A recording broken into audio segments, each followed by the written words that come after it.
1910, 23-year-old Orville Tuttle worked as a locomotive engineer in Whitehall, Montana. While he loved his job and loved cars, his real passion was hunting. His friends would describe him as being a fearless hunter, a crack shot, and very cool under pressure. In October of that year, Orville, along with his younger brother and his cousin, headed off to a river valley just outside of Yellowstone National Park to do some hunting. When they got there, they made their way into the forest, they found a decent clearing, they brushed off some snow, and they set up their campsite. They stayed up for a bit around the campfire that night, but everybody went to bed early. The following morning, Orville was the first one to wake up, and while he was outside of the campsite, he noticed some elk tracks that had passed by in the night. And so he woke up his brother and cousin and told them he was going to go and track this animal for no longer than about an hour. The two men said that was fine. They knew Orville was a very accomplished outdoorsman, and so they weren't worried about him. An hour later, the brother and the cousin were now awake, and they were sitting around the fire waiting for Orville to return, but he didn't.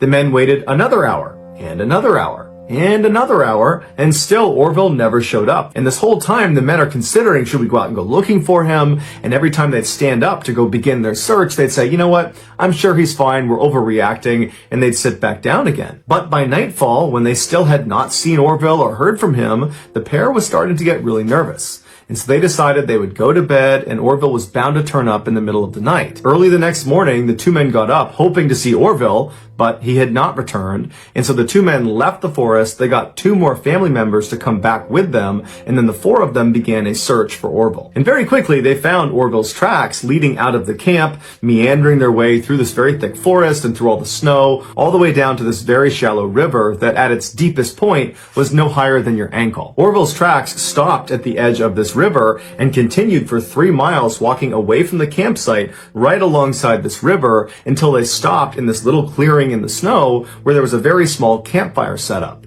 But the logs and the kindling in the campfire had not been burned. And so the search party figured that Orville, when he got here, must have had wet matches or something because he couldn't get the fire going. And then from the campfire, they continued to follow Orville's tracks a little bit farther down the river until they turned and walked directly into this very shallow river.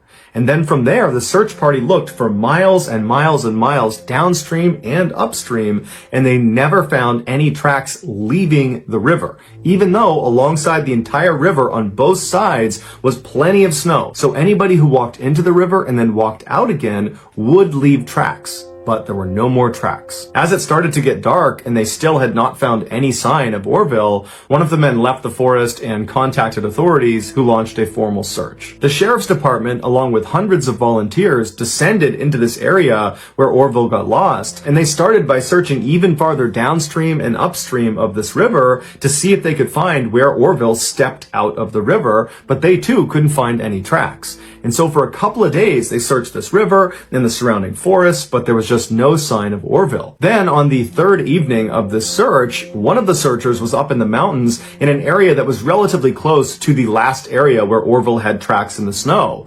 And the searcher saw there was a little campfire that had been set up in the middle of nowhere. He walked up to it and he saw it had been recently extinguished. It was still warm, and next to this fire was a pair of boots. But there was no person anywhere in the vicinity. And then the searcher noticed there were tracks leaving this campfire, and these tracks were made with bare feet. And so the searcher just began following these tracks. And so the searcher went up a mountain, he went down the other side, down into this deep ravine, and then he stopped because he's looking straight ahead of him, and it's another mountain going straight up, and that's where the tracks continued to go. And it's very thickly forested, and it's starting to get dark, and so he's thinking to himself, you know, is it a good idea to just continue walking on my own, or should I go back and get some help? And so as he's weighing out what he should do next, he catches movement out of his peripheral vision, and he kind of glances up into the mountain right ahead of him, and he sees this dark figure kind of slowly moving up the mountain quite a ways away from him. But from his perspective, even though he doesn't have a good view, it looks like a man. And so if it's a man walking up this hill, it's probably the same guy that left that campfire and therefore is leaving these barefoot tracks up this mountain. And so the searcher thinks that's gotta be Orville. Something's wrong with him. You know, who knows what's going on with him, but I gotta get his attention. And so the searcher yells out to this guy to try to get him to stop.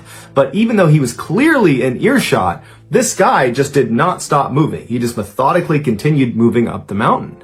And so the searcher's confused at why this person wouldn't stop. And so he pulls out his pistol and fires 3 shots into the air, which is like the universal stop what you're doing and turn around. But again, this figure, this person, this guy didn't stop. They didn't react, no flinching. They just kept moving up and over the top of the mountain and out of sight. And so now the searcher's thinking to himself, what did I just see? Who is that? What were they doing out here? And he's thinking, you know what? It's too dark. I can't just continue up this mountain towards whoever this is. I gotta go back. And so the searcher marked where he was, turned around, and he ran back to the search party, and he told them what he had seen. And they said, okay, well, we'll go looking tomorrow. And so the next morning early, this huge search party gets to that ravine where he marked that spot. But at this point, so much snow had fallen, all the tracks of this barefoot man who was walking around the night before have all been covered up. And so despite doing a very extensive search with a lot of people in that area, they couldn't find any trace of this shoeless man. Many believe the shoeless man was Orville. And in fact, the local newspapers at the time speculated as much. But if it was Orville, why didn't he turn around when someone was yelling his name or when multiple gunshots were fired into the air? And where was he going walking barefoot in a snowstorm in the middle of the night? Others have speculated this was not Orville, that it was some other person or some other creature lurking around the woods at night, and that perhaps they had something to do with whatever happened to Orville. But regardless of who or what that figure was, no one ever found any traces of Orville or the shoeless man ever again.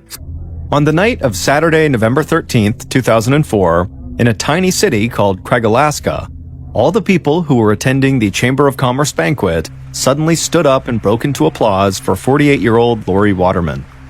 Lori was sitting at a table in the back of the room.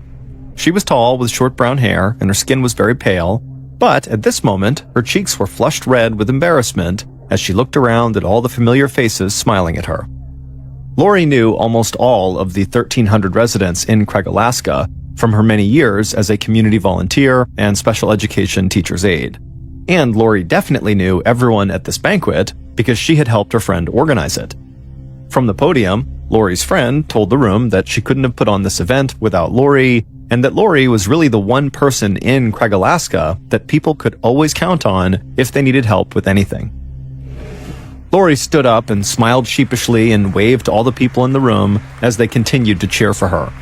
Lori wished her husband, Doc Waterman, had been there to see this, but unfortunately, he was hundreds of miles away in Juneau, Alaska, on a business trip for the weekend. Lori's husband was a prominent real estate agent.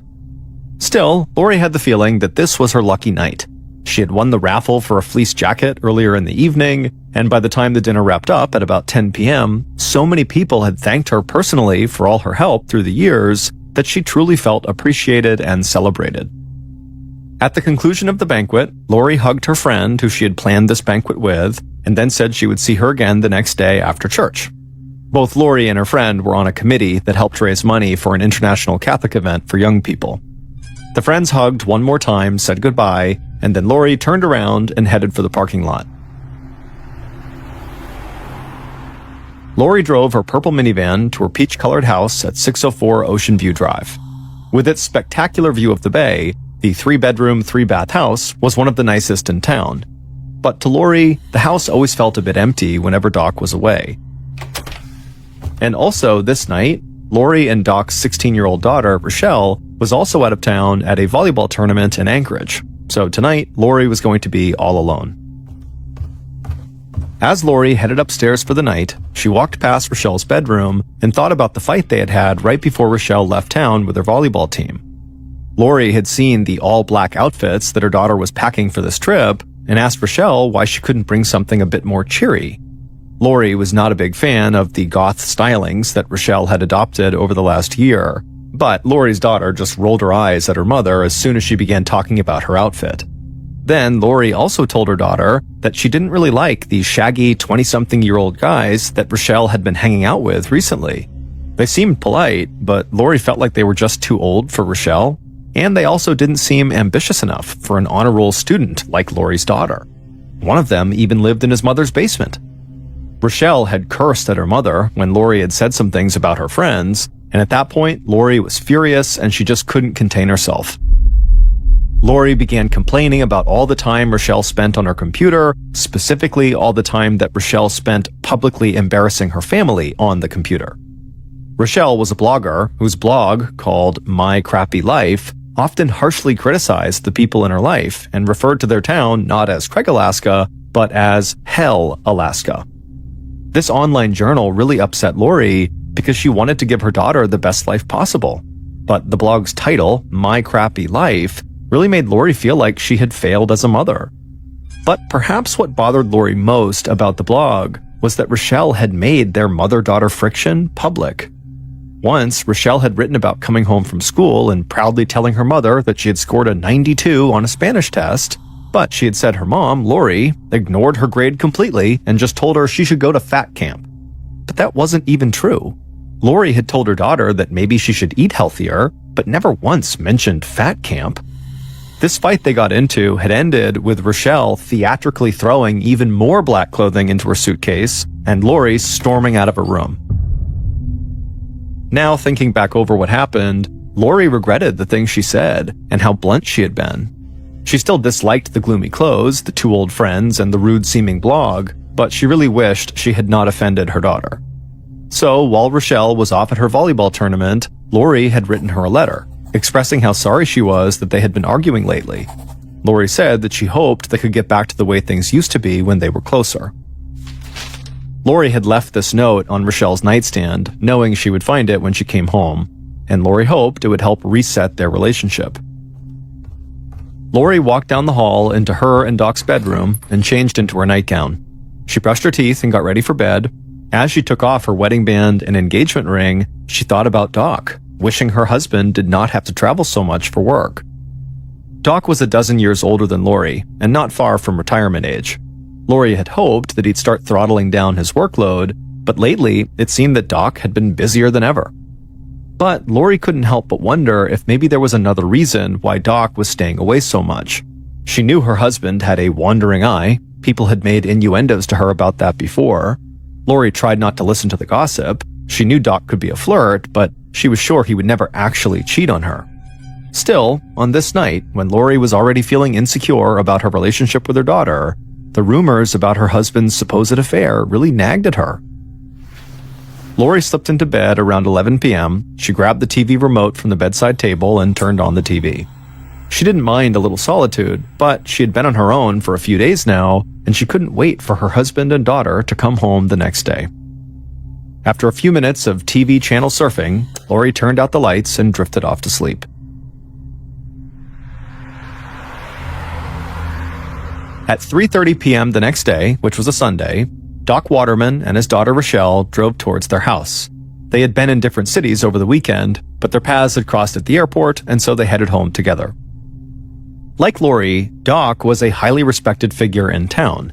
The Vietnam War veteran had his struggles, including the lingering effects of post-traumatic stress, but he'd managed to build a family and a career as the top real estate agent on the whole Prince of Wales Island, which is where Craig, Alaska was, which is one of the biggest islands in the entire United States. Doc steered his car down Ocean View and turned into his driveway. He then opened the garage door to park, and immediately he noticed that his wife's purple minivan was gone. Doc had expected Lori to be home to greet them, but then again, she was always busy, even on a Sunday. Doc figured she must be out running an errand or attending a meeting. And at this point, Doc was actually far more concerned about his daughter, Rochelle, who had sprained her ankle during her volleyball tournament. And so Doc helped his daughter limp into the house and upstairs. Rochelle hobbled into her room and sat down on her bed. She looked over at her nightstand and she saw the letter her mother had written her. She unfolded it, and as she started to read, she began to cry. She hated how much she and her mom had been fighting, and she too wished things were different. Eventually, Rochelle wiped the tears away and put the letter down. Meanwhile, Doc walked into the kitchen to check the messages on the answering machine. He noticed an empty bottle of wine sitting on the counter, which he found very odd, because Lori really was not a drinker and certainly would not be drinking on her own. The answering machine showed 3 messages. Doc pressed play and listened, but all the calls were from him checking in as he made his way home. Doc carried his suitcase up to his and Lori's bedroom on the 3rd floor.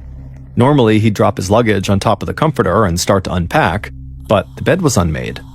Lori always made the bed. That is, if Doc didn't beat her to it.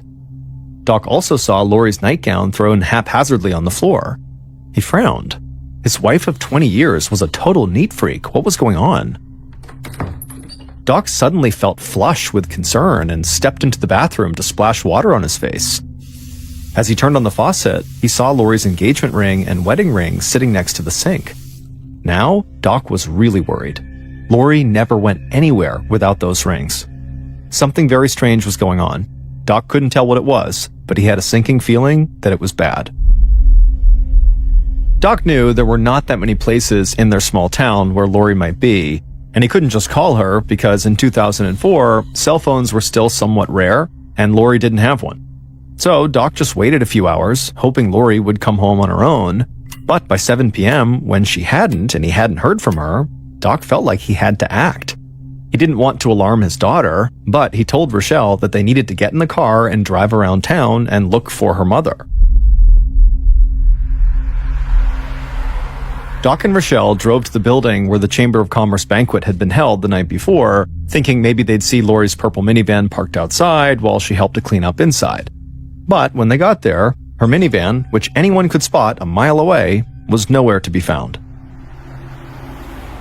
Next, the father and daughter went to the church, but they didn't see Lori's van there either. Doc did see Lori's friend's car, and he remembered Lori saying she had a committee meeting with her friend that day, but when Doc talked to Lori's friend, the friend said that Lori did not show up to the meeting and had not called to explain why she couldn't be there.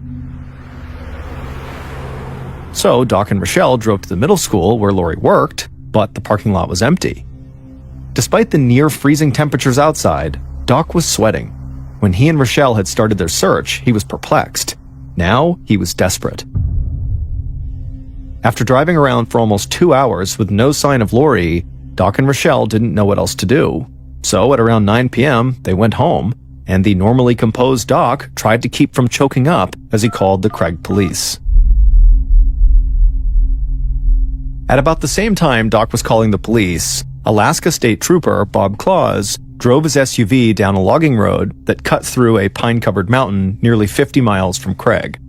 He was one of only 2 troopers who patrolled the entire 145-mile-long island. Claus was out in this area responding to a call he had received from a hunter who had said they had seen a vehicle that had gone off the road and caught on fire. Claus had spotted the plume of smoke in the sky and drove over, and there he found the remains of a minivan on the side of the mountain. It looked like the minivan had careened off the logging road until it struck a fallen log, which prevented it from rolling any further. The van was no longer on fire, but the brush and log beneath it were still smoldering. Claus climbed out of his vehicle and hiked down the slippery wet slope to reach the wreck. When he got there, he saw the tires were melted down to their steel belts. The paint had been scorched off the frame and all the windows were blown out. The fire had burned everything inside the vehicle. Claus looked for something to identify the minivan, but the license plate was a puddle of aluminum, and the vehicle identification number on the driver's side door was melted beyond recognition. Claus had originally come out here believing he was going to find a road accident, that someone had crashed, and that's why this had happened. But when he kind of scanned around the inside of the vehicle, he felt like this was something far worse. If this had been an accidental car crash, Claus would have expected to see the driver's body in the front seat, or at least nearby, and some sign that they had been in the front seat. But the 2 front seats of the car were empty and there was no sign of a driver. But when Claus looked in the back of the car, he saw something absolutely horrible. There, laying across the back seat, were the charred remains of a human torso. And next to the torso, looking straight at Claus, was a blackened human skull.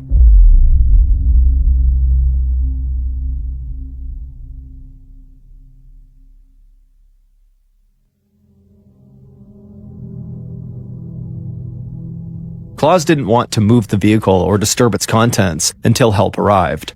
So he radioed his partner and asked him to stay with the minivan while he called his lieutenant in Craig, Alaska. The lieutenant, in turn, called the Alaska Bureau of Investigation to send help.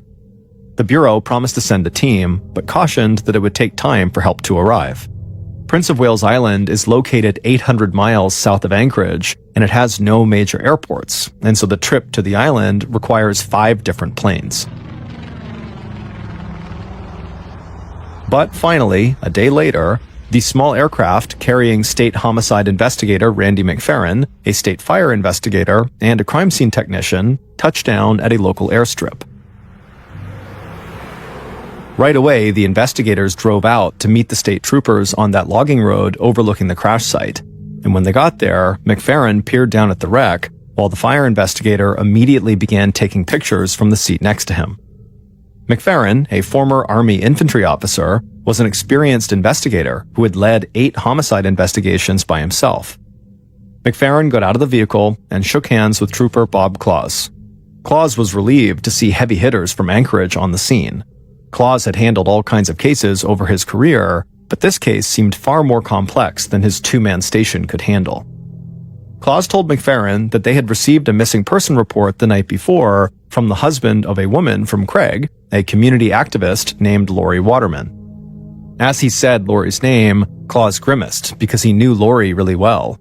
His daughter was friendly with her daughter, Rochelle, and like most people in town, Claus liked both Lori and Doc Waterman. It absolutely gutted Claus to think that Lori could be the body in this wreckage, but he would tell the state investigators that that was looking more and more likely. The burned-out vehicle was clearly a minivan, just like the one Lori drove, but the paint had all been scorched off, so it was impossible to tell whether it had once been purple. Claus led McFerrin and the fire investigator down the slope to get a better look at the wreck. The wreck was about 50 yards down the mountain from the gravel road.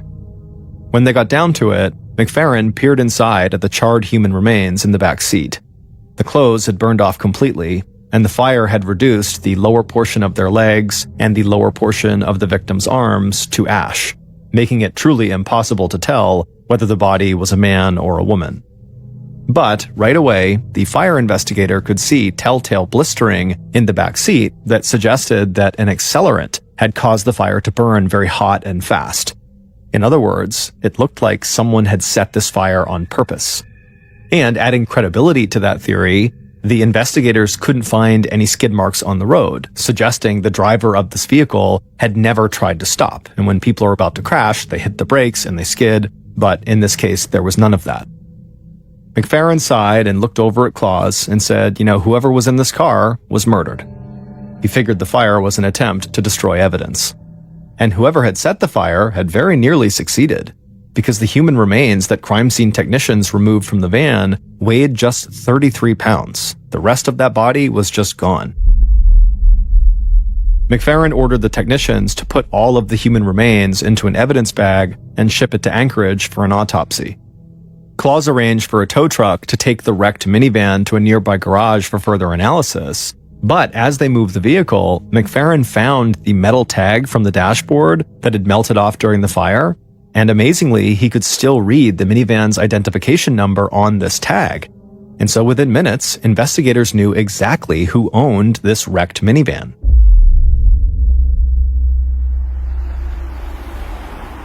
Later that night, McFerrin traveled with Claus to the town of Craig to speak with Lori's husband, Doc.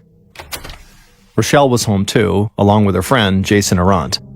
Jason was a large man with flaming red hair, and at 24 years old, he was 8 years older than Rochelle. But the two had become close when Rochelle had worked at a store owned by Jason's best friend the previous summer. Rochelle had called Jason earlier that day because she was worried that something bad had happened to her mother. Rochelle said her mom must have gotten into a drunk driving accident because of the empty wine bottle she and her dad had found in the kitchen. Jason had immediately left his job as a school custodian and gone to Rochelle's school to pick her up. He found her in the principal's office in tears about her missing mother, so Jason had driven her home. McFerrin wanted to speak with the family alone, but Jason said he didn't want to leave Rochelle's side. That is, until Trooper Claus stepped in. Jason had actually come to Claus previously for advice on how to become a Marine, and so he respected the state trooper. So when Claus stepped in and told Jason the family really needed some privacy, Jason listened and he left. Doc invited Claus and McFerrin into the TV room on the first floor of the house. The investigators sat on the couch, but Doc and Rochelle remained standing. bracing themselves for whatever potentially terrible news they were about to learn. After a pause, McFerrin leaned forward, choosing his words very carefully, as he told Doc that they had discovered Lori's burned-out van in the woods 50 miles away, and there was a body in the back seat. McFerrin said that police still needed to make a positive ID of the body, but no one aside from Lori had been reported missing. And so unfortunately, it seemed very likely that the body was Lori. Doc was silent for a moment, and then he sort of stumbled back and fell into a chair. He had seen more than his share of death in Vietnam, and he had never cried, but this was different. He put his face in his hands, and he wept. Trooper Claus turned to Rochelle, who he had known since she was a little girl, and told her how very sorry he was. But Rochelle didn't respond. Instead, she ran upstairs to her bedroom and slammed the door. As she sat on her bed, reeling at the news, her eyes fell on Lori's letter. Rochelle couldn't bear to look at it, so she put the letter inside the nightstand drawer. Meanwhile, downstairs, McFerrin had to make a very difficult request. He needed Doc to obtain his wife's dental x-rays to help identify the body. And so Doc had fumbled through Lori's address book, saying nothing until he found the number of Lori's dentist. And so McFerrin made the call and got Lori's latest x-rays sent to the coroner in Anchorage to see if maybe it was a match. After hanging up with the dentist, McFerrin and Claus asked Doc to walk them through his house and show them everything he had found the day before that seemed sort of strange or out of place and contributed to his worry about his wife. And in fact, in the day since Doc had come home, he had found even more alarming evidence of a crime. Doc took the investigators up to his and Lori's bedroom to show them the tip of a rubber glove and also a 5-inch-long fiber from a rope he had found in the sheets of their bed. Then, Doc pulled back the comforter on his bed to show them a spot of blood on the sheets. He said at first he assumed this might be menstrual blood, but when he had looked closer, he had seen a few other spots on both sides of the bed. Doc told the investigators that he had no idea who would want to harm his wife. Claus agreed that everyone on the island really seemed to love Lori. At this point, McFerrin very gently told Doc to go ahead and leave the house along with his daughter, because now their home was officially a crime scene and it would soon be cordoned off with yellow tape. With the help of the crime scene technician who had flown out from Anchorage with him, McFerrin started the official search of the house, and almost immediately, he figured out how the assailant had gotten inside. The door that led from the garage into the house had scratches on the lock that indicated to McFerrin that the assailant attempted to force their way in. Meanwhile, Claus began searching Rochelle's room. The walls were adorned with posters of men and women with black hair, black clothes, and black makeup. Claus continued searching through Rochelle's room, searching her dresser, her shelves, and her closet, and then inside of her nightstand, he found that letter that Lori had written to Rochelle. Claus saw that Lori addressed it to, quote, "my dearest daughter," end quote, and he felt a twinge of compassion for this mother trying to reconnect with her daughter. Claus made a mental note to make sure to return this letter to the family. When Claus and McFerrin regrouped in the TV room a little while later, they immediately began reviewing what they had found. Other than a few spots of blood on the bed, there was no sign of a struggle. A couple of details suggested to the investigators that Lori was alive when she left the house. The nightgown, uncharacteristically thrown on the floor, indicated she might have changed in a hurry, and the rope fiber inside the bed sheets suggested the attacker might have tied Lori up at the house rather than killed her. Both investigators agreed that the assailant's break-in attempt looked clumsy and amateurish, but the rope and the rubber glove suggested the killer had planned the crime ahead of time. McFerrin noted that a premeditated crime like this was typically not random. It was usually committed by someone with a personal grudge against the victim. But the scratches on the door where the assailant had entered the house suggested they did not know this family well, because Doc told investigators that most people who knew them would know where he kept the spare key and would have simply unlocked the door. This was perplexing to investigators, so until they could narrow it down, everybody was a suspect.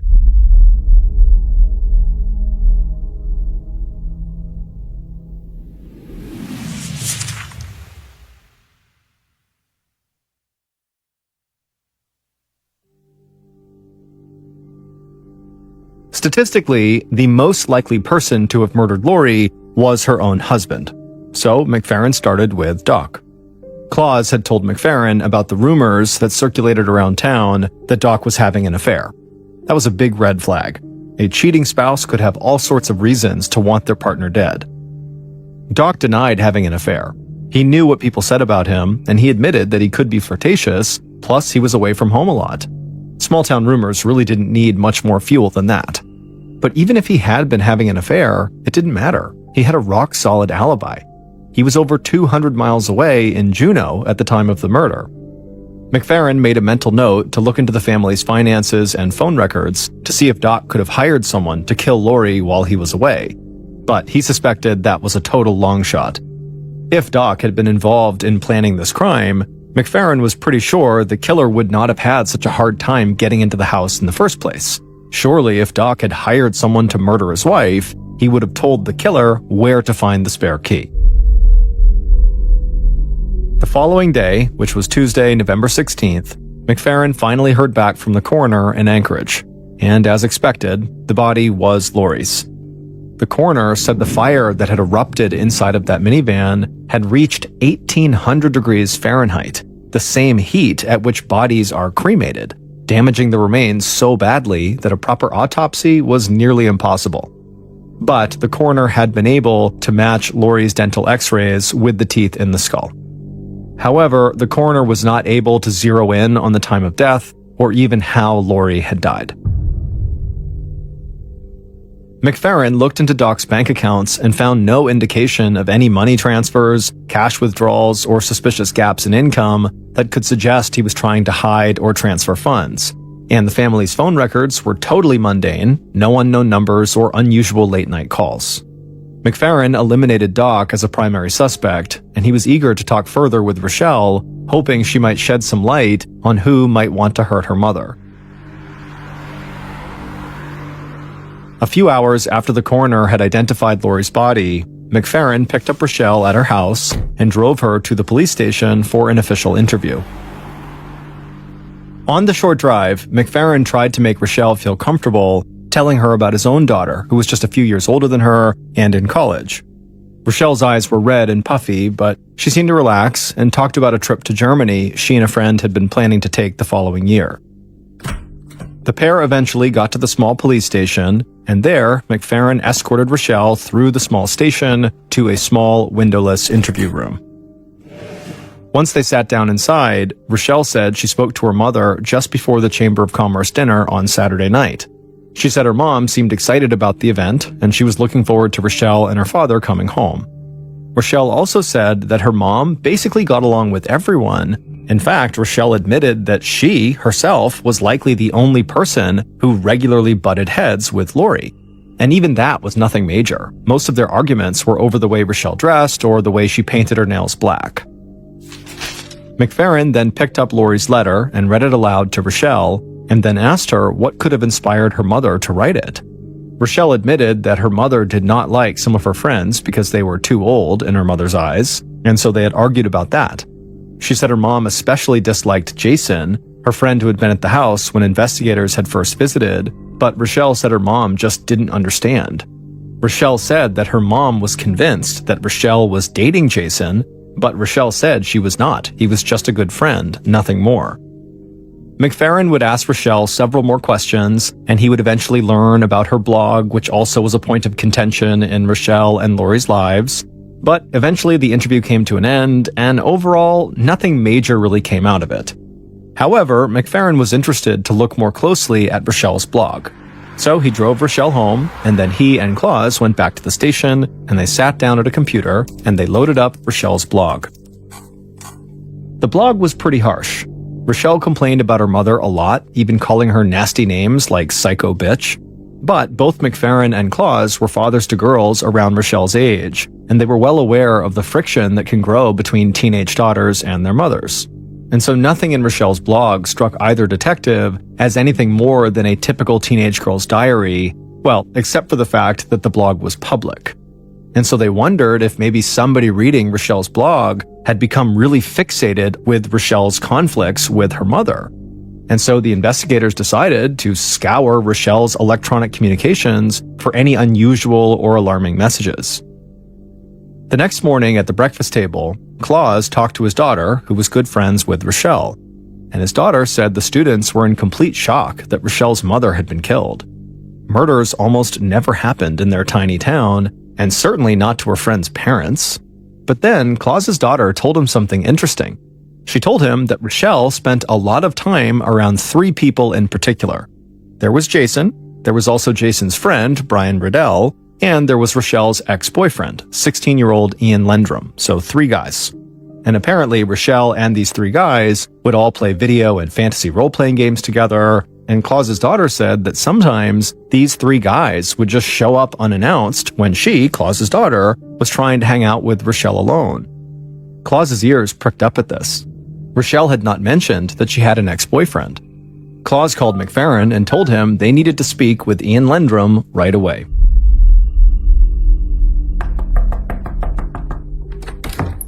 Later that morning, so this was 3.5 days after the murder, McFerrin tracked down Ian at his house. The teenager had just woken up, but McFerrin noted that Ian was not surprised to see him. Ian said that everyone on the island had been talking about Laurie's murder. McFerrin followed Ian into his kitchen and sat at the small round table. Ian poured 2 cups of coffee, handed one to McFerrin, and sat down across from him. Ian said that he had seen Rochelle after she and her dad had searched for Laurie around town. Ian said he hadn't known anything about Laurie's disappearance, but he'd gotten worried about Rochelle because she wasn't answering her phone, and so that night he'd just gone over to her house to check on her. But right after saying this, Ian immediately jumped up from the table and rushed over to get sugar for their coffee. And to McFerrin, it seemed like Ian was really nervous. But McFerrin knew that people often got nervous when they were being questioned by the police, even if they didn't do anything. McFerrin thanked Ian for the sugar when he returned, and then McFerrin sipped his coffee and kept his tone casual. He was watching for signs that Ian was hiding something. He asked Ian about his history with Rochelle, and Ian blushed a bit, but then he said that yes, he had dated Rochelle for a while, but they had broken up a year earlier, however, they had remained close friends. McFerrin asked Ian about the 2 older guys, Jason and Brian, who also hung out with him and Rochelle. Ian told McFerrin that he and Rochelle were both very good friends with the other 2 guys. Brian owned the shop where they often played video games, and his buddy Jason often joined in. Ian also admitted to McFerrin that Rochelle's other teenage friends did not really hang out with her when Jason and Brian were around. Ian thought Jason rubbed the girls the wrong way. McFerrin had met Jason briefly. Jason had been with Rochelle when investigators had gone to their house, but now McFerrin really wanted to talk to Jason again to see why this young man might rub the girls the wrong way.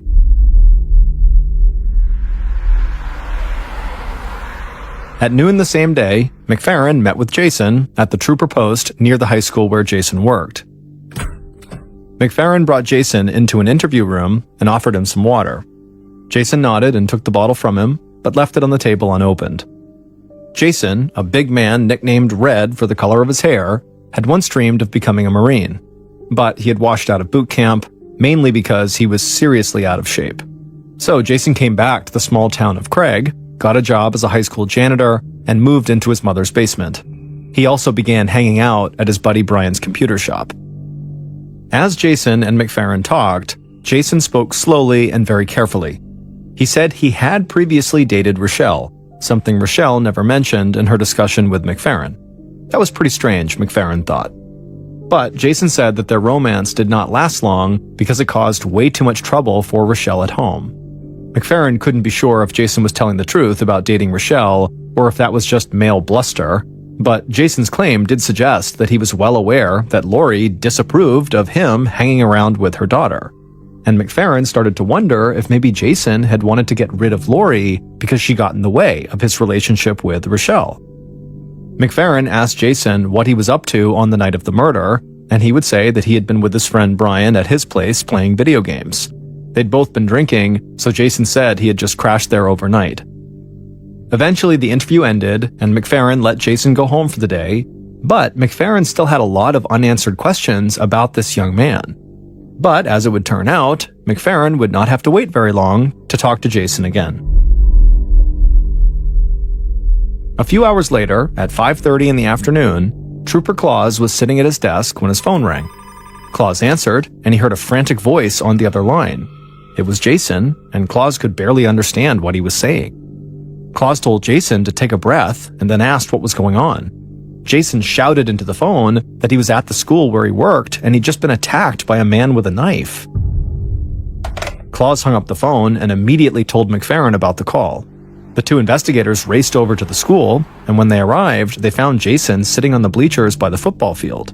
He was in tears as he told them that a man had snuck up on him by the dumpsters and held a knife to his neck. Jason said the man had warned him to stay away from Rochelle, or there was going to be another accident. Then the man ran the knife across Jason's neck. Jason showed the investigators a red mark that the serrated blade had left on his skin. Claus and McFerrin exchanged looks that expressed their doubts. They had been suspicious of Jason before because of his hidden romance with Rochelle, but his conduct now just seemed bizarre. He had no witness to back up his story, and the wound on his neck looked totally superficial and was likely self-inflicted. So the investigators wondered if this was a misguided attempt to distract them by introducing a new mystery suspect. McFerrin quickly pressed Jason for a description of his attacker. Jason claimed he didn't get a good look at the man, but McFerrin said that seemed highly unlikely. The attack happened in broad daylight. Surely Jason would have seen something that could help them identify the assailant. Jason's voice got softer as he tried to grasp for details. He was fumbling, which meant he was vulnerable. So McFerrin dropped any pretense that he believed what Jason was saying. He told Jason flat out that he thought he was lying. Jason looked like he had just gotten the wind knocked out of him.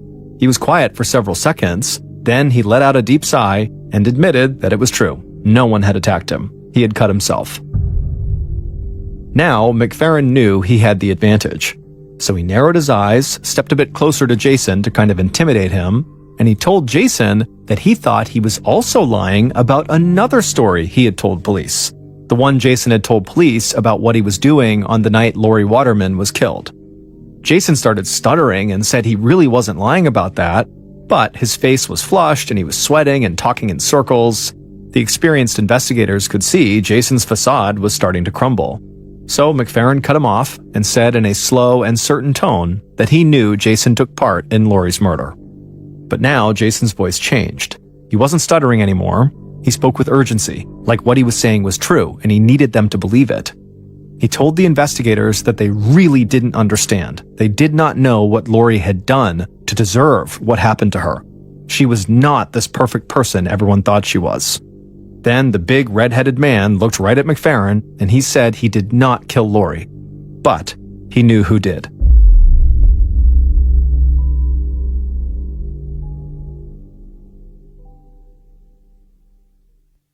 Based on information provided by Jason and evidence discovered throughout the investigation, here is a reconstruction of what happened to Lori Waterman on the evening of Saturday, November 13th, 2004.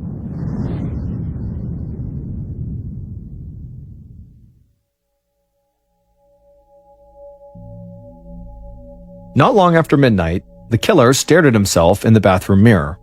He picked up an electric razor from the counter, flipped it on, and methodically shaved off his bushy brown beard. When his face was clean-shaven, he brought the razor up to his head, and clumps of his floppy brown hair started falling into the sink.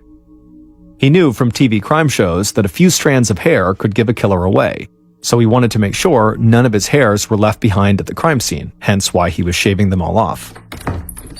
A little before 1 a.m., the killer walked into his bedroom and grabbed a trash bag off the floor. Then he threw a bunch of supplies, including a roll of duct tape, a bristly old rope, and a bottle of wine, into that bag. With his break-in kit in hand, he stepped outside and got into his partner's idling pickup truck, and the two of them drove together to Lori's house. When they arrived, the killer picked his trash bag off the floorboard, got out of the truck, and closed the passenger door behind him. His partner sped away down the street. The killer looked at the big peach-colored house in the moonlight and reminded himself why he was doing this. A dangerous woman lived in that house and she needed to be stopped. The killer pulled a pair of latex gloves from the trash bag, slipped them on, and then climbed into the two-car garage through a window. Once inside, he tried the door that led into the house, but it was locked. He tried to jimmy open the door with a butter knife that he'd brought along. He scratched up the striker plate on the lock, but he just couldn't get it to open. So he removed the cat door, crouched down, reached through the opening, stretched his arm out to unlock the door from the other side, and then let himself in. Once inside, the killer walked upstairs to the 3rd floor and walked through an open door into the master bedroom where Lori was fast asleep. But the killer didn't do anything. Instead, the killer darted out of the bedroom, went back downstairs, and spent the next 2 hours pacing around the house while Lori slept upstairs, psyching himself up to go back up there and kill her. And finally, after 2 hours, at about 3 a.m., the killer was ready, so he grabbed his flashlight and other supplies from the trash bag and made his move. He went upstairs and burst into Lori's room and immediately enveloped her head with a t-shirt before she could even wake up. He put his massive weight on top of Lori, pinning her to the bed. Lori couldn't scream, she couldn't move, she couldn't do anything. Then the killer secured a cloth over her mouth with duct tape. The killer tied his rope around Lori's neck like a dog leash and dragged her from the bed across the room. He rifled through Lori's dresser, pulling out a sweater and jeans, and ordered her to change out of her nightgown. Lori complied with his demands, changing into street clothes right in front of him. The killer held the rope so she wouldn't go anywhere, but he averted his gaze. After Lori had changed, the killer wrapped socks around her wrists and then duct taped over them, sealing her wrists together. He didn't want to leave any residue from the tape on her skin, which is why he taped directly on the socks. The killer then forced Lori, who was now bound and gagged, down the stairs into her kitchen. And then once they were down there, he sat her down and took the gag from her mouth. He opened up the bottle of wine that he'd brought along, poured her a full glass, and forced her to drink it as he held it. He kept forcing Lori to drink wine until she'd finished the entire bottle. Then the killer put the gag back in Lori's mouth and led her out to the garage. He opened the back door of her purple minivan and ordered her to lie down across the back seat. Lori was now very drunk, but the killer was still worried about her making a run for it, so he tied her to an armrest and back to make sure she couldn't go anywhere. But after doing this, the killer noticed that the tip of his latex glove had ripped off while he was securing Lori with duct tape. Worried that he might leave a trace of his DNA in this tip of the glove, he ran back inside and back upstairs and scoured the bedroom, but he could never find that piece of latex. Cursing, he rushed back down to the garage. It was now close to 4 a.m., which meant he did not have much time until dawn. So he hopped behind the wheel of the minivan, and using Lori's keys, he turned it on and drove off, with Lori in the back, lying across the back seat, her arms and legs bound. As the killer drove out of town in the minivan, his partner caught up with him and followed in the truck they'd driven to the house. The killer drove about half an hour north of town, where the roads turned to gravel, and then he continued for another 30 minutes through the thick hillsides of Prince of Wales Island. Finally, he pulled over by a creek and pulled Lori out of the car. As for his partner, he parked his truck not far behind them. The killer then put a garbage bag on the ground and laid Lori on top of it to keep her from getting dirty. Getting dirt on Lori's clothes was not part of the plan because he wanted it to look like Lori had had a drunk driving accident. And so, with Lori in place on the trash bag on the ground, the killer crouched over Lori, wrapped his massive hands around her neck, and attempted to break it. He heard a crack, but Lori didn't die. Instead, her gag had slipped off. Lori, breathless and drunk, tried to say something to the killer, and the killer was horrified at the sound of Lori's voice. So he just raised his flashlight over his head and swung it as hard as he could against Lori's neck a dozen times, but Lori just kept on breathing. Desperate to finish the job and just get out of there, the killer pinched Lori's nose and covered her mouth with the cloth, suffocating her. Lori struggled as best as she could to get free, but she was bound and gagged and totally intoxicated, and she was way smaller than the killer, and so she was no match. Lori's breath finally gave out, and she died laying on the ground in the middle of nowhere. The killer checked Lori's wrist for a pulse, and when he couldn't find one, he concluded that she was dead. However, after he cut off the tape around Lori's wrists and ankles, he could see there were clear marks on her neck, and there was mud on her clothes despite his efforts to keep mud off of them, and so this made him rethink his plan. He knew this would not look like a drunk driving accident. So, at 5 a.m., the killer put Lori's body back in the purple minivan and pushed the vehicle off the logging road down a steep embankment. It crashed into a fallen tree and came to a stop. The killer's partner had not planned for any of this, but he knew the plan was changing. The killer now wanted to destroy all the evidence. So, the partner grabbed a jerry can of gasoline from the truck and rushed over to the killer. The killer then poured that gasoline on the ground, on Lori's body, and all over the minivan. Then he backed away, lit a match, and tossed it onto the gasoline trail leading to the minivan.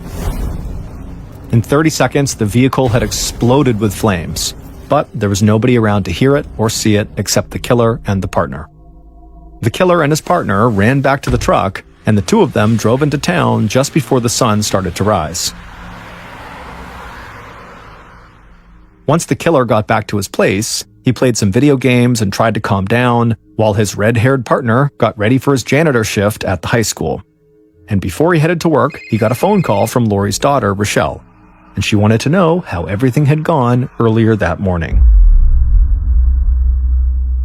Jason, who had told police he did not kill Lori, was technically telling the truth. However, he was the partner who drove the truck and helped plan the murder. His friend Brian, who was also friends with Rochelle, had been the one who actually carried out the murder. However, these two were not acting alone. It turned out Rochelle had had sex with both Jason and Brian, and as a result, both of them would do anything for her. For months, Rochelle had complained to them about her mother. Over pizza and video games, she would tell them how Lori hated the way she dressed and took offense at Rochelle's adoption of Wicca, the nature-based religion associated with witchcraft. But most of all, Rochelle would tell them that her mother was really upset about her, Rochelle, hanging out with Jason and Brian. Her mother was afraid that Rochelle could marry someone like them, leading to a dead-end life instead of realizing her true potential.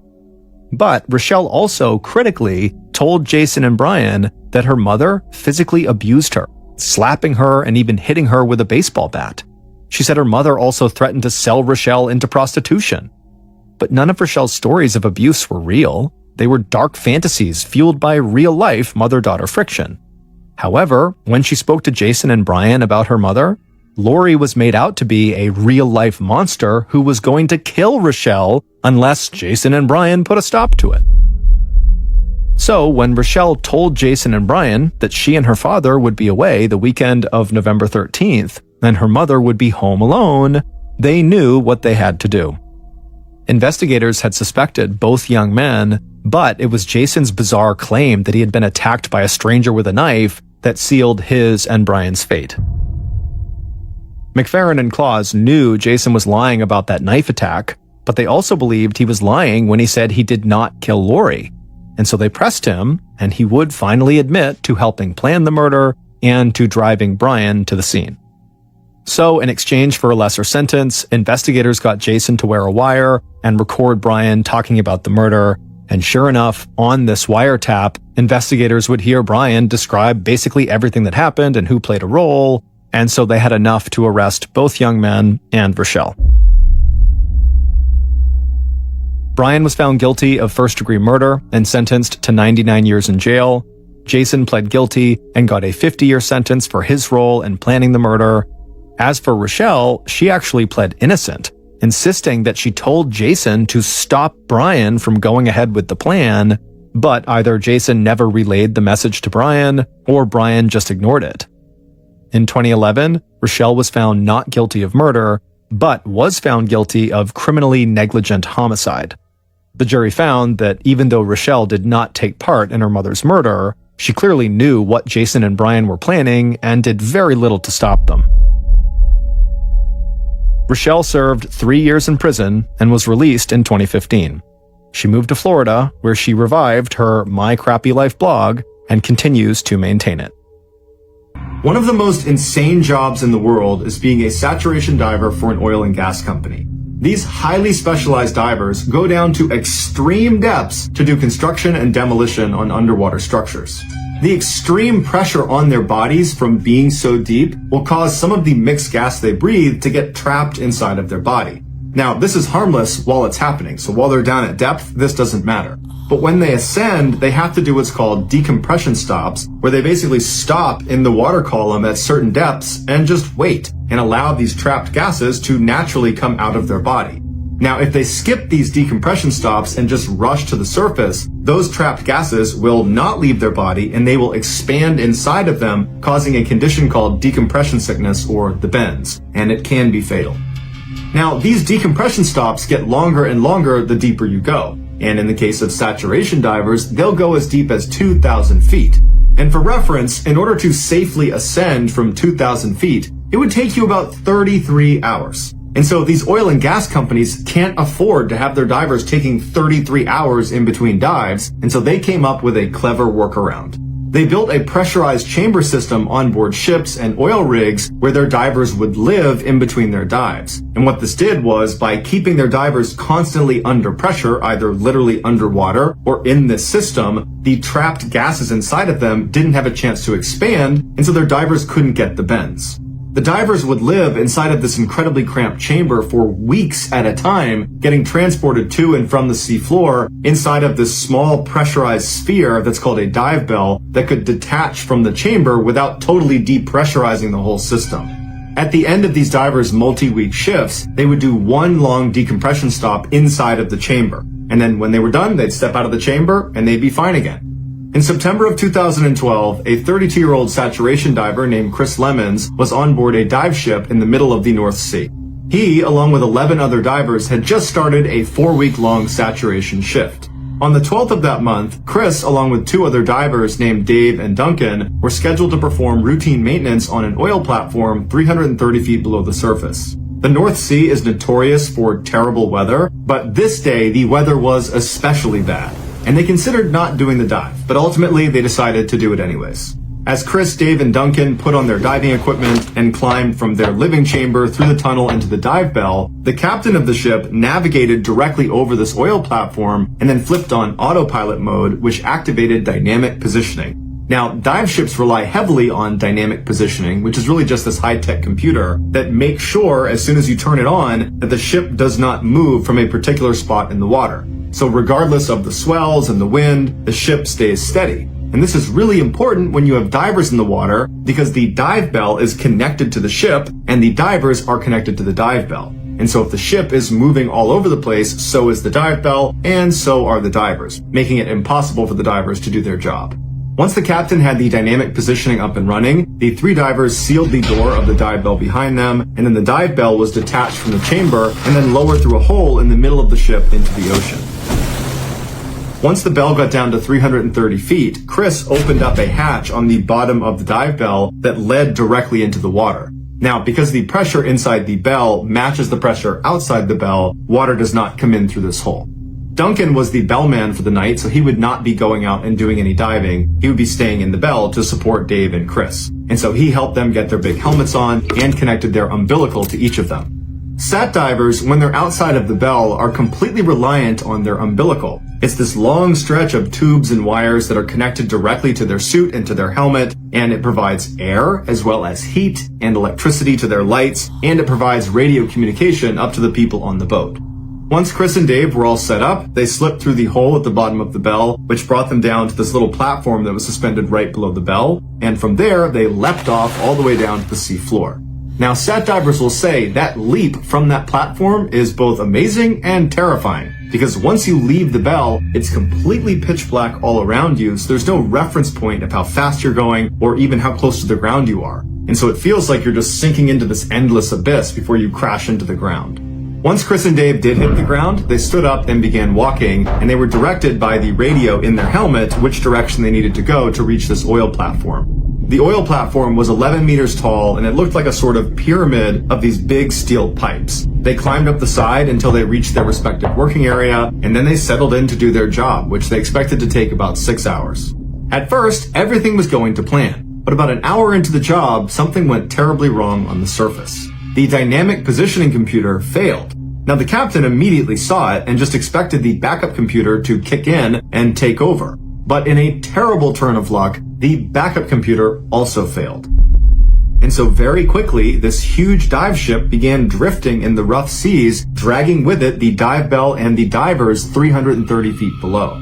While the captain struggled to try to fix the system and get it back online and get the ship back on station, another crew member hopped on the radio and called down to Dave and Chris, who were outside of the dive bell, and told them to abandon the structure and get back in the bell ASAP.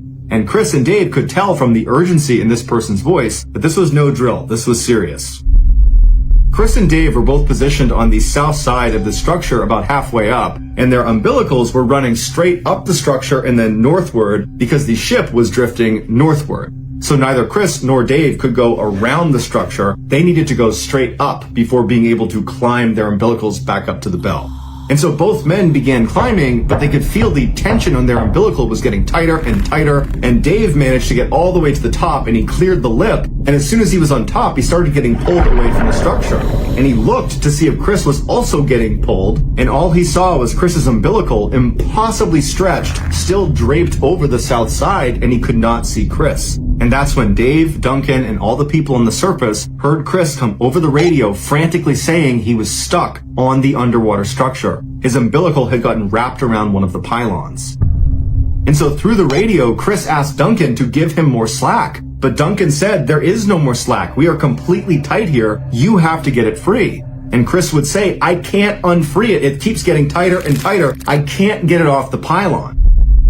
And so Dave jumped down onto the platform and tried to pull himself over to Chris, but his own umbilical was getting pulled towards the dive bell, and so he could not help Chris. And so Dave knew he couldn't do anything, so he turned and began crawling up his umbilical towards the dive bell, and as he's climbing, he hears behind him this extremely loud explosion. It sounded like a shotgun going off, and what it was Chris's umbilical snapping under the tension. As soon as the umbilical snapped, it sent Chris flying backwards off the structure, falling towards the ocean floor. Without his umbilical, he wouldn't have had light, he wouldn't have had a radio to talk to anybody up on the boat, he wouldn't have had heat, and the water was just barely above freezing, and so he would have been very cold very fast, and he would not have had an air supply. Although he would have had 2 backup canisters on his back that would automatically turn on, however, they only gave him 5 or maybe 6 minutes of air. And so when Chris hit the ocean floor, it would have been eerily quiet and totally, completely pitch black. He stood up at some point and looked around him and didn't see anything, but knew he had to get back to the underwater structure. It was his only chance of anybody finding him again. And so he had to make the impossible decision of just choosing a direction and blindly walking, not having any idea what you're walking towards. Choose wrong and you might walk over a cliff. But at some point, Chris made up his mind and just began walking in a single direction, and miraculously, he walked into the underwater structure. He climbed up the side until he got to the top, which was a flat metal grate, and there he looked around and saw there was no dive bell, there was no sign of anything. It was just him. He was completely all alone. And he must have known at this point that he was running out of air. He probably had maybe 1 or 2 minutes left. And so he would have been acutely aware that even if they're looking for him, they're not going to find him in time. He's going to die. And at some point, breathing would have become extremely difficult until there was no more air, and then he would have passed out and keeled over. Back on the surface, the captain was desperately trying to use manual controls to pilot the ship back over where Chris was, but because of how rough the seas were, it was proving to be nearly impossible. As the captain struggled, other members of the crew launched a remote-controlled vehicle into the water to at least go down and try to find Chris. And so they decided they would just pilot straight to the underwater structure and begin looking around that area. And so for a few anxious minutes, the crew on board the ship watched the camera, which was the live feed coming from this underwater vehicle, as it went through totally dark water. And then at some point on the screen, the structure just appeared, and the vehicle, as it went up towards the top, it got a look at the very top of the structure. And on the screen, they saw Chris lying on his side, totally motionless. At this point, he had been without air for at least 20 minutes. In a last-ditch effort, the captain decided to completely power off the ship and its computer and just do a hard reset, something that you would never do, especially in rough seas, because if it doesn't come back on again, you are dead in the water. But when they turned it back on again, the ship came on and the computer system came back online, including the dynamic positioning computer. And so the captain immediately threw it on autopilot and the ship navigated right over where Chris's last position was. After Chris's umbilical had broken, Dave had managed to climb back up to the bell, and he was just standing underneath that platform right beneath it. And so when the ship got right back over Chris's position, Dave leapt off the platform, got to the seafloor, climbed up the structure, grabbed hold of Chris's body, and hauled him back up into the bell. Once Chris's body was inside the bell, Duncan, the bellman, removed Chris's helmet, and he saw that his face was blue and he was totally lifeless, but Duncan immediately just gave him mouth-to-mouth resuscitation. And after giving him 2 big breaths, Chris came back to life. He started gagging and coughing, and he's looking around wide-eyed, and Duncan and Dave are looking at him like, you gotta be kidding me, you're supposed to be dead. And after about 30 seconds, the color in Chris's face had totally come back, and he was looking at Duncan and Dave and asked them, what happened? And Duncan and Dave didn't have an answer for him. And so instead, all 3 men just started laughing and hugging. They could not believe it. Once Chris was brought back up to the ship, the dive medic looked at him and concluded that nothing was wrong with him. He was perfectly fine, despite the fact he had been without an air supply for over 30 minutes. And 3 weeks after the incident, Chris was back down saturation diving again. Today, scientists don't know how Chris survived. The leading theory is that it was just so cold, it slowed his heart and his brain down, and that somehow kept him alive. But the reality is, his survival is a total mystery.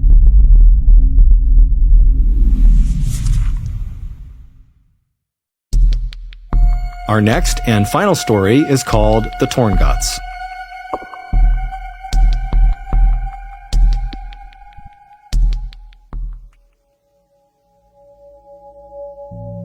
On July 19, 2013, 49-year-old Matt Dyer climbed on board a tiny 19-seat Twin Otter airplane that was parked on the tarmac of the Montreal International Airport in Canada. Matt was about to take off on the first of 2 flights that would take him and 7 other adventurous people deep into one of the most remote and wild regions in North America. For Matt, this trip was going to be the most amazing journey of his life. He had seen the ad for this 2-week-long expedition about a year earlier when he was looking through a magazine put out by an environmental organization called the Sierra Club. Now, even though Matt was a lawyer, he didn't make much money. He lived in this tiny town in central Maine where he made a living by offering either free or very low-cost legal assistance for some of the state's poorest residents.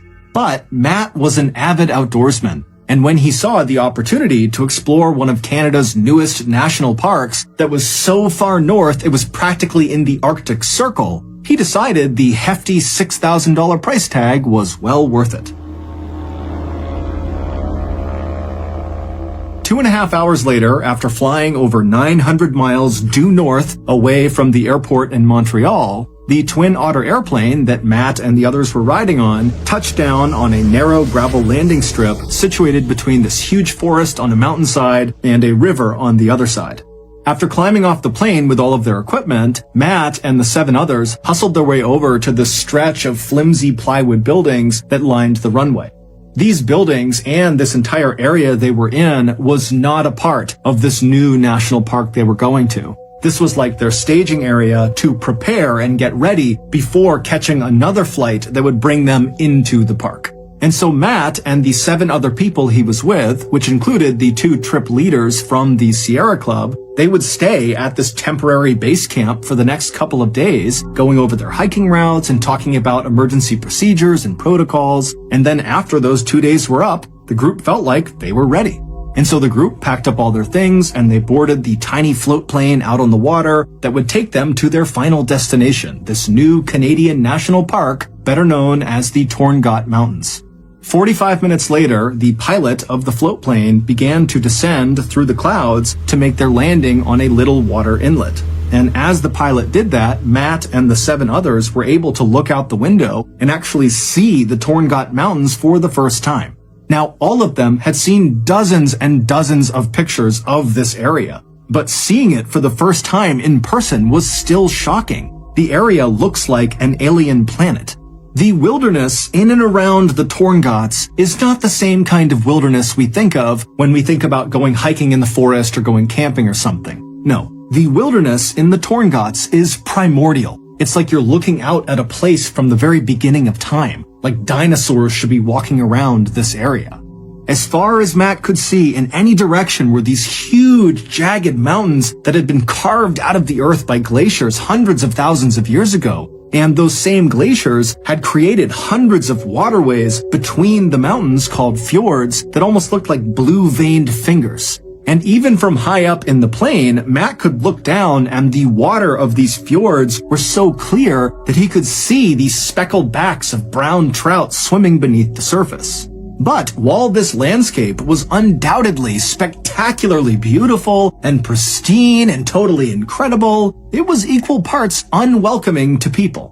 There are no roads in the Torngots, there's no campsites, there's no facilities, there's no internet, there's no cell phone, and the weather is unbelievably harsh. It's freezing cold and wet most of the time, and then even when it's a little bit warm and a little bit nice there, the weather can change in an instant and become freezing cold and wet all over again. And so, as such, the handful of visitors that go into this area every year are expected to be 100% self-reliant, because this really is one of the most dangerous wild regions in the world. But for Matt, as he looked out his window and surveyed this landscape, he wasn't second-guessing his decision to go into this hostile environment. No. I mean, the reason he was willing to fork over all that money to go on this trip is because he really wanted to experience extreme wilderness firsthand. And so finally, the pilot of the float plane came into land on this little water inlet, and then the pilot ferried the craft over to this beach, and then Matt and the 7 others piled off onto land with all of their things, and then as the pilot turned around and left, the 2 Sierra Club trip leaders, a 61-year-old man named Rich Gross and a 60-year-old woman named Marta Chase, told the group to pick up their things and follow them. And so Rich and Marta led the hikers about 500 feet away from where they had just been dropped off, up to this slightly elevated, mostly flat area that kind of overlooked the fjord and had this incredible view of all the mountains around them. Now, unlike the temporary base camp they had been at for the past couple of days, this camp was nowhere near any forests. They were basically on a wide open plain that kind of went right up into these mountains, so it's very wide open where they're staying. And so after Rich and Marta instructed the group where to set up their tents, Matt and the others got to doing that, and then after they were all set up, Rich and Marta put a small electric fence around the perimeter of their tents to keep any nosy animals out, and then the group headed up a little bit higher on this mountain near them to take their first group photo. And in this photo, they all look so happy and so excited for what's to come. And over the next couple of days, their trip would go exactly to plan. During the daytime hours, they would hike all of their pre-planned hiking routes all over the mountains and down near the water, and at night they would eat their food and drink fresh water from the fjord and swap stories from back home. But their perfect trip was about to become a nightmare. In the early evening hours of Tuesday, July 23rd, so 2 days after the group arrived in the Torngot Mountains, Matt and the others returned from one of their hikes. Now, the day had been cold and rainy, but the group was in good spirits. This was their last day at this particular camping spot. The next morning, they were going to pack up and head farther inland to their next camping spot. After Matt and the others had put their gear back inside of their tents, they came back out to see that Rich and Marta, the 2 trip leads, had organized a special feast for the group to celebrate the successful beginning of their trip. And so the group all sat around eating salami and crackers and drinking rum mixed with lemonade as they talked excitedly about the next couple of days and what they could expect. At some point during the festivities, Matt was tired, and so he broke away from the group. He climbed back inside of his tent, got inside of his sleeping bag, and before long, he was fast asleep. A few hours later, around 3:30 in the morning, Matt suddenly woke up. He had no idea what had woken him up, and so for a second, he just lay there listening to the outside world and just kind of staring straight up. Now, the moon was out that night, so there was some illumination, and as he looked straight up at the underside of his tent, he sees this huge figure move across the side of his tent and then stop right on top of him. And then before Matt's brain could process what was happening, this huge figure began pressing down on the fabric of Matt's tent. And so he's seeing his tent collapsing in on him. Matt's not doing anything. He's not saying anything. He's just watching in horror. And then suddenly the tent rips open and these two arms reach into the tent and they grab at Matt. And Matt threw his hands up in defense and screamed out for help. And as he did that, he suddenly felt this vice-like grip on the top of his head. And then before long, he was being pulled out of the hole in his tent out into the night. And as Matt is being dragged along on the ground, having no idea what's going on, he can't move. All he can hear is this crunching sound, which he would later find out was the sound of his skull and jaw breaking. And he started to smell this horrible rotten fish smell, and then he felt what felt like saliva coming over his face. And then Matt began kind of trying to look around because he couldn't really move his head, and he noticed all he could see was white fur. And it was then that Matt realized he was in the jaws of one of the world's most powerful and deadliest predators. Standing 10 feet tall on its hind legs and weighing as much as 1,700 pounds, the North American polar bear sits right on top of the Arctic food chain. And now this apex predator was dragging Matt by the skull down to the beach where Matt knew he would be eaten, even if Matt was still alive when the eating began. When the bear first ripped open Matt's tent and bit down on the top of his skull, Matt let out that scream and it actually woke up the entire camp. And one of the first people to emerge from their tents to see what was going on was one of the trip leaders, Marta. And so she jumps out of her tent and just 3 feet away from her, she sees this huge polar bear on its hind legs diving into the tent to get after Matt. And so Marta instinctively yells out to Rich to get his flare gun, and she dove back into her tent to retrieve her own flare gun. But by the time she and Rich had both emerged, gun in hand, this polar bear had already dragged Matt 200 feet away from the camp. And by this point, the other hikers in the group had also emerged from their tents, and after realizing what was going on, they just stood there, absolutely paralyzed with shock, staring at this bear dragging one of their companions down to the beach to be killed. Then, after Rich fired his flare gun generally in the direction of the bear, it kind of snapped the group out of their paralysis, and then moments later, they were all screaming and banging pots and pans to try to terrify the bear into releasing Matt from its jaws. Matt couldn't hear the sounds of his companions calling out to try to save him, nor did Matt feel any pain. He was in shock. The only thing going through Matt's head as he was being dragged along the ground to the beach was, I'm going to die. I'm either going to die on the way to the beach, or when I get there, then when the bear starts eating me, I'm going to die. And when he thought about this, it was with a kind of eerie, calm detachment. Like he wasn't sad or mad, it was just kind of a fact. This was going to happen. But as Matt was kind of making peace with his reality, Rich fired that flare gun shot, and that ball of chemical fire exploded basically right in front of the polar bear's face. And the polar bear, who was startled by the flare, instinctively whipped its head to the side, up, and then down again, and it didn't let go of Matt. And so Matt was whipped like a ragdoll up, and then was slammed down into the ground. And when Matt hit the ground, he heard the sound of his neck breaking. But as Matt was laying there, the bear released him from its jaws, and then behind Matt, the bear turned around and began walking away. And so Matt could hear the sound of its big paws moving away from him, and suddenly Matt's thinking, oh my god, I might survive this. And so he tried to lay as still as he possibly could so as not to attract any attention, and he began repeating in his head over and over and over again, please bear, go away, please bear, go away. But, as if out of a horror movie, as Matt is laying there repeating this phrase, he hears the sound of this bear stopping, turning around, and start moving back towards him. And so Matt's just thinking, okay, it's gonna come back over here, it's gonna bite my head, and that's the end. But, luckily, Rich, by this point, one of the trip leads, had run down closer to the beach, reloaded his flare gun, and right as this bear was going to bite Matt again, Rich had fired that flare, and once again, the chemical fire had kind of exploded right near the bear, causing it to get startled. It turned around, it ran off, and this time the bear did not return. It would turn out Rich and Marta, the two trip leaders from the Sierra Club, had chosen a location for this campsite that was so heavily trafficked by polar bears, it was referred to as a polar bear highway.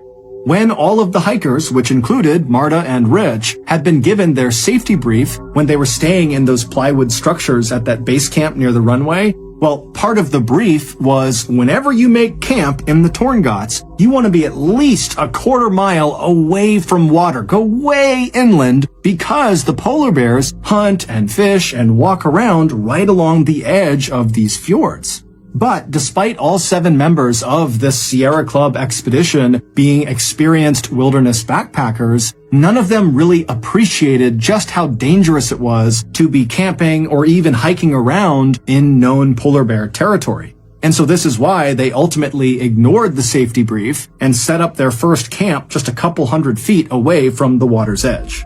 And even prior to the attack on Matt, when the group literally saw polar bears wandering around near their camp and even at one point had to fire their flare guns at the polar bears to get them to leave, the group still decided it was best to stay at this particular campsite. Perhaps they believed their electric fence they had set up around the perimeter of their tents would protect them from these polar bears, but obviously that had not been the case. The bear that attacked Matt had been totally unaffected by their fence. Matt would survive this attack, but really only because one of the members of the expedition happened to be a medical doctor, and so they were able to stabilize Matt until help arrived.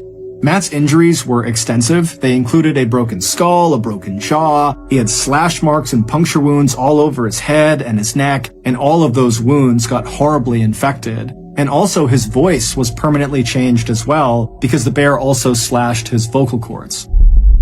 Following the attack on Matt, Parks Canada, which is the agency that oversees all of Canada's national parks, including Torngots, has mandated that any organization going into Torngots National Park has to have a polar bear protection plan in place. As for Matt, he does not make a big deal about his near-death experience. In fact, he kind of makes light of it and sometimes even makes jokes about it. As for the polar bear that attacked him, Matt holds no ill will. If anything, the attack has made him more interested and appreciative of the apex predator. In August of 2014, so 11 months after Matt's brush with death, he returned to the Torngots and even visited the actual site of the attack, perhaps to get closure. Except this time, he was in the company of an armed polar bear expert.